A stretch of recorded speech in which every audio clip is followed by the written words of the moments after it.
The Islamic Center of South Bay's proposal to renovate the worship center in Lomita was rejected by the city, which cited traffic concerns, even though the city's own report found that traffic would not increase. Now the matter is going to court, and Eyewitness News reporter Renovation talked to members of the mosque and city officials about this dispute.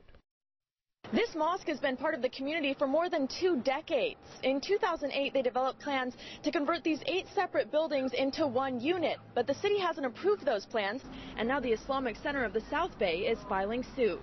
We feel that the city's actions were discriminatory. Unfortunately, the level of anti-Muslim Islamophobia, anti-Muslim bias and Islamophobia around the country is pretty heightened. And we fear that, there could have been a few players who took advantage of that bias for their own political gain. Now we have to go all the way down. It's against Islamic practice to be crowded together during prayer, and it's also a tenet to be clean for prayer. But leaders say women have to walk all the way across the property after washing, and that some are forced into an overflow tent with a TV monitor because the conditions are so crowded. We have an adequate space here for what we need to do, but the building itself is very inadequate, and that's basically all we're trying to do is have a quality environment. The Planning Commission approved the plans, but they were halted by the City Council.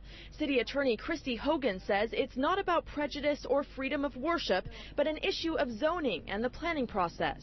I acknowledge that they're feeling frustration. The frustration that they're feeling is not from religious discrimination. The frustration they're feeling is the frustration that developers have when they come up against communities that are, local neighborhoods, that are resistant to change and planning rules. The Islamic Center has filed suit against the city, claiming a violation of their members' freedom of speech, religion, and assembly. And we're looking forward to a solution to this.